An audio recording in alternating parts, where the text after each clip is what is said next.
Marina Aldaw tabi, ma'am. Ako tabi si Jassy taga Macunab Water District. Marina Aldaw. Pigcheck ko tabi yung kontador ninyo. Hanto tabi yung bills ninyo ning tungburan. Ay, ano to? Bill sa tubig. 2,000. Hamak ng 2,000 to. Paano na naging 2,000? Or daw perming dugang niyang gripo, may man ilig ang tubig. Ma'am, isutabian yung reading sa kontador. Bago, nagduhay ako, may ilig ang tubig. Kahapon, gakarigos ako, nanabon ako, biglang nawa raning tubig. Nagralagkot pa ako. Gusto mong sabihon, mabayad ako ning 2,000, maski may ilig ang tubig. Yung mga labahan ko daw, hang simana namin ang gakaralabhan.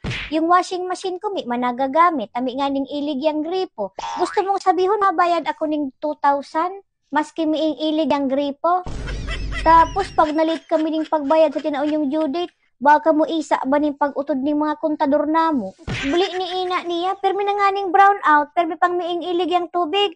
Tapos maabot ka pa dito, duduhuran mo ako, mataram ka, yung bills ko 2,000. Buli ni ina niya, gapa ilig man nga ni ka mo minsan, pero makusog pa yung wasawas ning ihi ko. Ma'am, ipaabot ko sa tabi sa opisina yung inyong concern.